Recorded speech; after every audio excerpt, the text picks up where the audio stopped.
غرباء غرباء غرباء غرباء. Hari ini kita akan belajar kandungan surah Al-Kahfi. Ini kisah tentang pemilik harta. Jadi dua anak muda dapat harta warisan. Yang satu begitu dapat harta warisan langsung diinfakkan. Yang satu dapat harta warisan, dia langsung kaya mendadak seketika dan langsung sombong dan langsung merasa bahwa dia akan kekal abadi dengan hartanya itu, dan mengijek saudaranya yang menginfakkan semua hartanya. Dia anggap bahwa kamu rugi. Kenapa kamu habiskan hartamu itu? Bodoh kamu. Kenapa kau habiskan harta itu? Lihat aku akan aman dan aku selamanya akan hidup, nggak ada hari kiamat. Begitulah cerita kesombongan itu. Tergiur dengan harta, terpedaya, sehingga dia menyangka bahwa dia abadi dengan hartanya. Kita simak ceritanya. Wadrib lahum masala rajulain. Kisah cerita dua orang. Ja'alna li ahadihima jannatain min a'nabi wa hafafnahuma binakhli wa ja'alna bainahuma zar'a. Dia memiliki dua kebun dan penuh kebun-kebunnya dengan buah-buahan, dan saking suburnya para ulama tafsir menceritakan bahwa seandainya seorang ibu-ibu membawa bakul di atas kepalanya, berjalan dari ujung kebun sampai ke ujung sana, ke ujung sebelahnya, tanpa dia memetik buah itu, cukup di bawah pohon-pohon itu dia berjalan, maka bakulnya sudah penuh tanpa dia lelah untuk mengambilnya. Saking suburnya kebun itu. Allah bercerita, وَجَعَلْنَا بَيْنَهُمَا زَرْعًا كِلْتَا الْجَنَّتَيْنِ آتَتْ أُكُلَهَا وَلَمْ تَظْلِمْ مِنْهُ شَيْئًا وَفَجَّرْنَا خِلَالَهُمَا نَهَرًا. Kebun itu ada sungai yang mengalir saking suburnya. وَكَانَ لَهُ ثَمَرٌ, buah-buahnya lengkap. فَقَالَ لِصَاحِبِهِ وَهُوَ يُحَاوِرُهُ, maka dia karena sudah merasa aman dengan apa yang dia punya, datang kepada saudaranya itu. Dia berkata, ana aktsaru minka malan wa a'azzu nafara. Tahu enggak, aku ini lebih hebat daripada kamu. Kamu enggak punya apa-apa sekarang, aku punya harta banyak dan aku punya tim yang kuat. Bapak Ibu, seringkali seorang bangga dengan dua hal, dan seringkali kriteria sukses itu dua hal. Jika seorang punya harta banyak, sukses, tapi belum cukup jika dia punya tim yang kuat, sukses. Perhatikan ini, dia mengatakan bahwa ana aktsaru minka mala. Ini keterpedayaan orang-orang yang materialistis, bahwa dia merasa sukses karena ana aktsaru minka malau, aku lebih banyak daripada kamu hartaku. Yang kedua, wa azzu nafaro, aku lebih punya tim yang kuat daripada kamu. Maka dia masuk ke kebunnya, tertawa terbahak-bahak sambil dia mengatakan bahwa aku akan hidup selamanya, aku akan hidup selamanya. Dia berkata seperti itu. Wa dakhala jannatahu, dia masuk ke kebun itu. Wa huwa zalimun li nafsihi, zalim pada diri sendiri. Qala ma azunnu an tabida hadhihi abada. Aku enggak yakin ini akan berakhir, aku akan kaya selamanya, enggak mungkin. Bahkan dia berkata dengan sombongnya, enggak mungkin kiamat terjadi. Wa ma azunnu sa'ata qa'imatan, enggak mungkin ada kiamat. Wala irridtu ila rabbi la ajidanna khairan minha munqalaba. Kalaupun aku nanti ketemu Allah,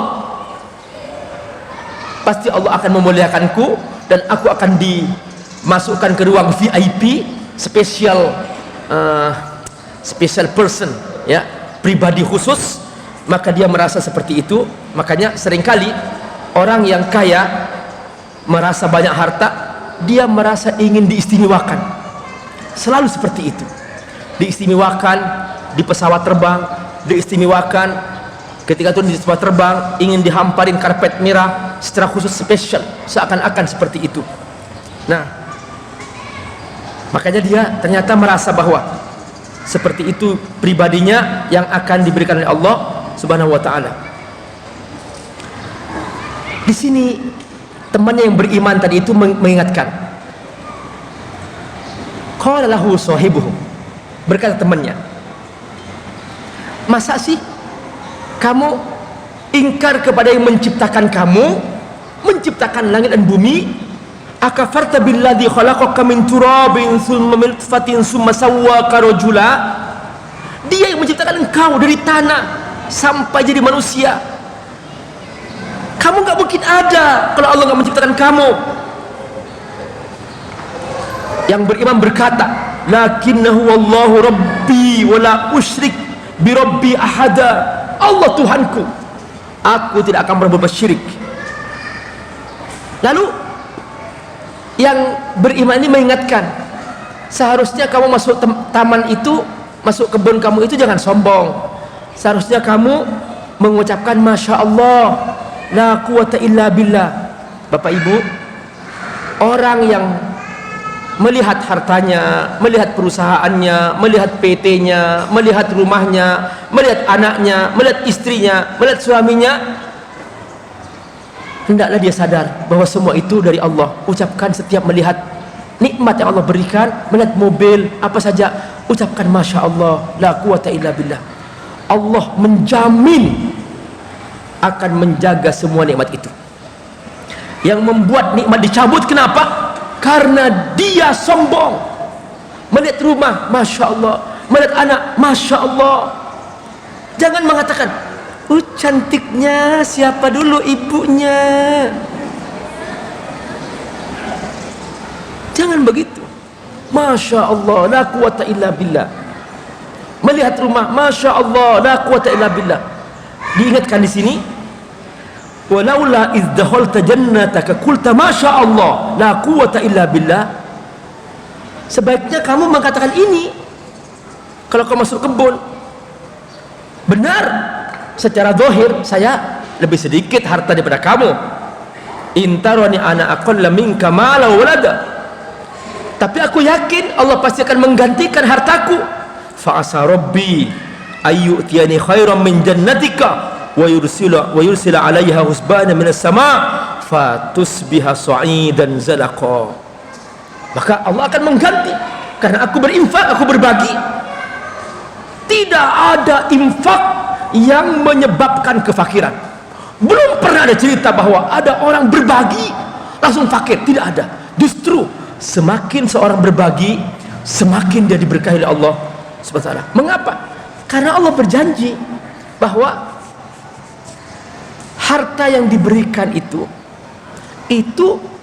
hutangku kepadamu. Man dzalladzi yuqridullah qardan hasana fayudha'ifahu lahu ad'afan katsira. Kau berbagi? Iya, aku yang berhutang itu aku ganti kepadamu, kata Allah, dengan lipat ganda tak terhingga. Seorang menaruh investasi di sebuah perusahaan, mungkin bangkrut, mungkin kena tipu, tiba-tiba perusahaan itu bangkrut, kena korupsi 13 triliun misalnya, hilang seketika, hilang, nggak tahu kemana itu harta. Perhatikan. Nah, tapi kepada Allah dijamin. Makanya si anak muda ini yakin bahwa Allah akan menggantikan apa yang Allah berikan. Akhirnya apa? Karena pemilik kebun ini ternyata sombong, lupa daratan dengan kekayaannya, maka akhirnya apa? Allah menghancurkan hartanya dalam sekejap. Wa uhayta bi thamarihi. Perhatikan ayat 42. Wa uhayta bi thamarihi fa asbaha yuqallibu kaffaihi ala ma anfaqa fiha wa hiya khawiyatun ala urushiha wa yaqul ya laitani lam usyrik bi rabbi ahada. Harta itu hangus, hancur sehancur-hancurnya, dan Allah menghancurkannya. Baru dia menyesal, salah saya ternyata. Seandainya saya tidak sombong, tidak berlaku syirik, tidak berbuat syirik, niscaya Allah menjaga hartaku. غرباء غرباء غرباء غرباء غرباء